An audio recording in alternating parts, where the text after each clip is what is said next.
اعوذ باللہ من الشیطان الرجیم بسم اللہ الرحمن الرحیم کذالک اسی طرح ما اتی الذین نہیں آیا ان لوگوں کے پاس من قبلہم جو ان سے پہلے تھے من رسول کوئی بھی رسول الا قالوا مگر انہوں نے کہا ساحر او مجنون جادوگر یا دیوانہ۔ اس آیت میں اللہ تعالیٰ نے گویا کہ پوری ملت کفر کا خلاصہ بیان کر دیا ہے، تعارف کروا دیا ہے، پوری تاریخ بیان کر دی ہے کہ یہ جو منکر ہیں جو آپ کے سامنے موجود ہیں،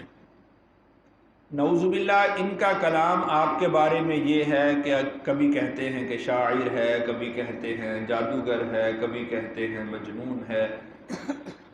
تو یہ کوئی نئی بات نہیں ہے، بلکہ ان سے پہلے بھی جتنے بھی لوگ منکر ہوئے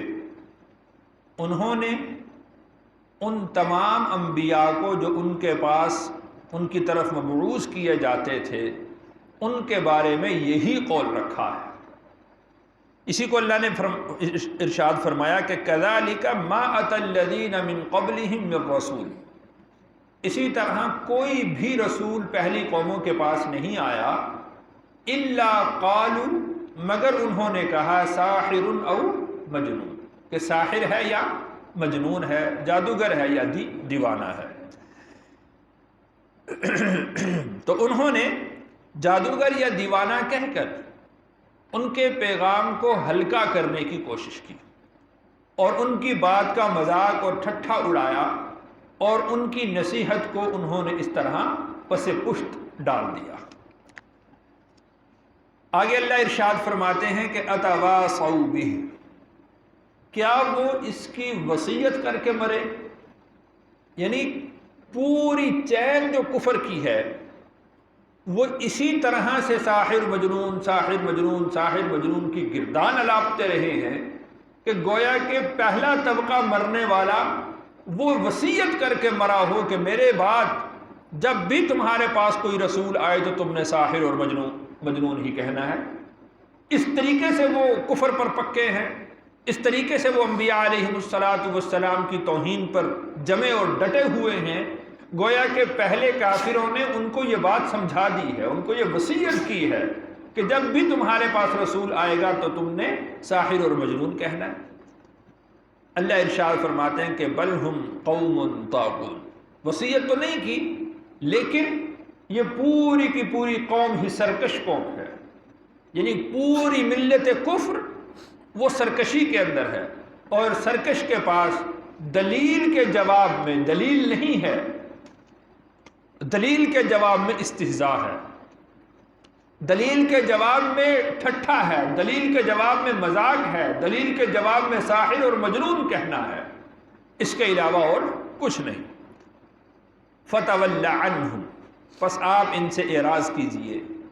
فَمَا أَنْتَ بِمَلُومٍ،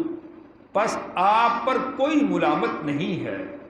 یعنی آپ جو دعوت کا کام تھا، اللہ کے پیغام کو پہنچانے کا کام تھا، اس کو آپ نے بحسن و خوبی آپ نے اس کو ادا کر دیا ہے۔ اب اگر یہ لوگ ایمان نہیں لاتے تو آپ پر کوئی ملامت نہیں ہوگی کہ آپ نے ان کو اللہ کا پیغام کیوں نہیں پہنچایا، یا آپ نے ان کو حق کھول کر بیان کیوں نہیں کیا۔ آپ پورے طریقے سے کر چکے ہیں اور کھول کھول کر ان کے سامنے اللہ کا پیغام وہ بیان کر چکے ہیں۔ اب اگر یہ لوگ ہدایت نہیں قبول کرتے تو فما انت بملوم، اس کی کوئی ملامت آپ پر نہیں ہے۔ وذکر، اور نصیحت کرتے رہیں، فإن الذکرى، پس بے شک نصیحت کرنا، تنفع المؤمنین، نفع دیتا ہے ایمان والوں کو۔ ہاں البتہ اگر یہ اعراض کر چکے ہیں تو اب آپ پر کوئی ملامت نہیں، آپ نصیحت کرتے رہیں، اگر آپ چاہیں تو اب ان کو نصیحت کرنا تو آپ نصیحت ان کو کرتے رہیں، اور اس کے ساتھ ساتھ نصیحت کرنا کافروں کے لیے بھی فائدہ مند رہتا ہے،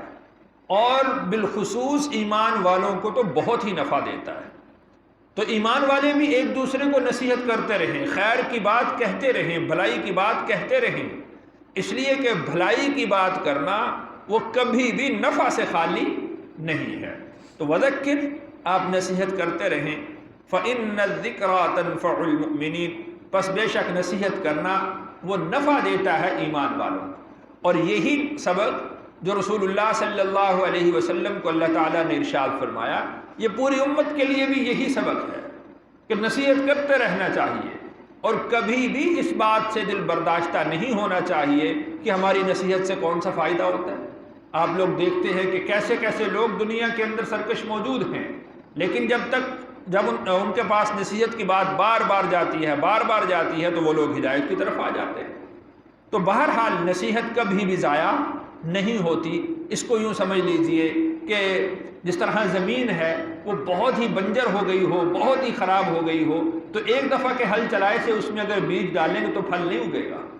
اس کو بہت تیاری کی ضرورت ہے۔ تو جب بھی آدمی کوئی نصیحت کی بات کرتا ہے تو یوں سمجھ لیں کہ کچھ نہ کچھ اس زمین کو نرم کیا جا رہا ہے، کچھ نہ کچھ تیار کیا جاتا رہا ہے۔ دوسری دفعہ بات کی جائے گی، تیسری دفعہ بات کی جائے گی، چوتھی دفعہ بات کی جائے گی، 10ویں دفعہ بات کی جائے گی، 100ویں دفعہ بات کی جائے گی، تو کبھی اس کے دل کی زمین تیار ہو جائے گی، اور جب پھر خیر کی بات اس کو کہی جائے گی تو اس سے ضرور اس کو نفع حاصل ہو جائے گا۔ وَمَا خَلَقْتُ الْجِنَّ وَالْإِنسَ، اور نہیں پیدا کیا میں نے جنات کو اور انسانوں کو، إِلَّا لِيَعْبُدُونَ، مگر اپنی عبادت کے لیے، یعنی ان کے پیدا کرنے کا جو مقصد شرعی ہے وہ عبادت ہے، ان سے جو مقصود ہے وہ عبادت ہے۔ اب عبادت کے اندر مختلف مفسرین کرام نے مختلف تفاسیر بیان کی ہیں۔ حضرت عبداللہ ابن عباس رضی اللہ عنہ ارشاد فرماتے ہیں، لیعبدون ای لیعرفون، تاکہ یہ مجھے پہچان لیں، یہ میری پہچان رکھیں کہ میں کون ہوں، یعنی ان کو پیدا کس نے کیا ہے، ان کا خالق کون ہے، ان کا رازق کون ہے۔ لیعبدون کا معنی یہ ہے۔ بہرحال جنات اور انسان، ان کے اندر اللہ تعالیٰ نے یہ استعداد رکھی ہے کہ وہ اللہ کی عبادت کر سکتے ہیں، اور ان کے اندر یہ استعداد اللہ نے رکھی ہے کہ اگر وہ نہ کرنا چاہیں تو اس بات کا بھی اللہ نے ان کو اختیار دے رکھا ہے۔ فمن شاء فلیؤمن ومن شاء فلیکفر، جو چاہتا ہے وہ انکار کر دے، جو چاہتا ہے وہ ایمان لے آئے۔ تو یہ اختیار اللہ تعالیٰ نے انسان کو دیا ہے، یہ استعداد اللہ نے انسان کو دی ہے۔ اسی وجہ سے انسان کو اللہ نے مکلف بھی بنایا ہے کہ اس کو اختیار دیا، اور اس کے بعد اللہ نے اس کو مکلف بنایا۔ اور باقی جتنی مخلوقات ہیں، کوئی بھی مخلوق اس میں یہ استعداد نہیں ہے کہ وہ اللہ کی نافرمانی کر سکے یا وہ اللہ کی سرکشی کے اندر جا سکے، کوئی بھی مخلوق اس طرح کی نہیں ہے۔ ما ارید منہم، میں نہیں چاہتا ان سے، من رزق، روزینہ، وما ارید ان یطعمون، اور نہ ہی میں چاہتا ہوں کہ وہ مجھے کھلائیں۔ یعنی دنیا کے اندر جس طرح مالک اور اس کے جو غلام ہوتے تھے، وہ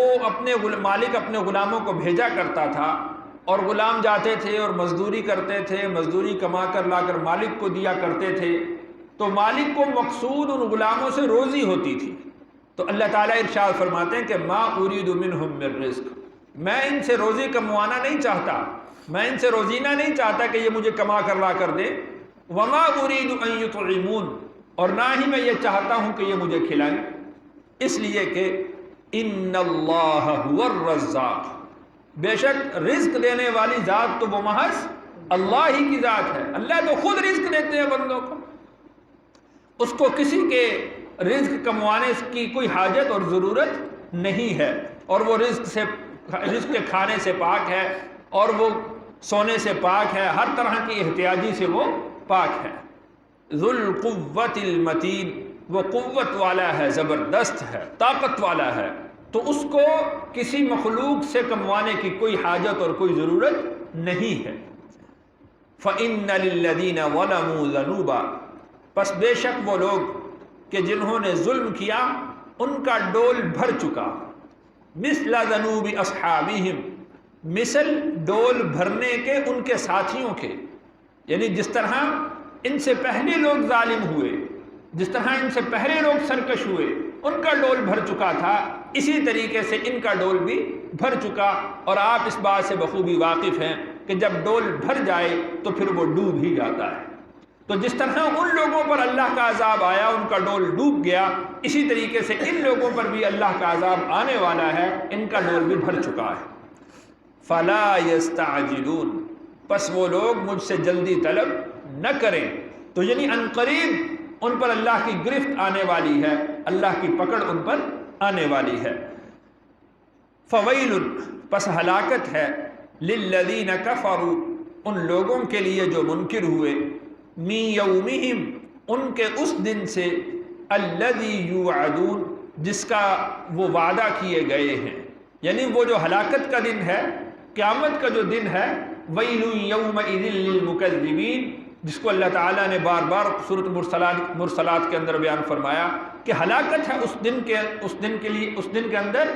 تکذیب کرنے والوں کے لیے، جھٹلانے والوں کے لیے وہ دن ہلاکت کا دن ہے۔ تو اسی کو اللہ نے ارشاد فرمایا فَوَيْلٌ لِّلَّذِينَ كَفَرُوا مِن يَوْمِهِمُ الَّذِي يُوعَدُونَ، کہ جس دن کا ان کے ساتھ وعدہ کیا گیا ہے، اس وعدے کے دن کے اندر ان کے لیے ہلاکت ہوگی۔ وہ تو ہلاکت کبریٰ ہے،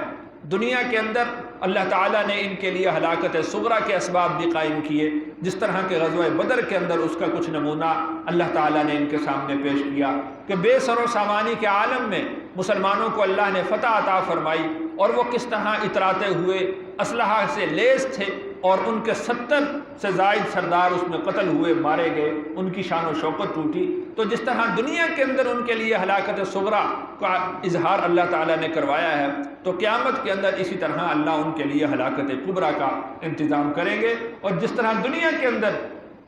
اللہ تعالیٰ نے ایمان والوں کے دلوں کو ٹھنڈا کیا، اسی طرح قیامت کے دن اللہ تعالیٰ ایمان والوں کے دلوں کو ٹھنڈا کریں گے۔ اللہ تعالیٰ سے دعا ہے اللہ تعالیٰ مجھے اور آپ کو قرآن کے انوار اور برکات سے مستفیض فرمائے۔ الحمدللہ، سورۃ الذاریات یہاں پر مکمل۔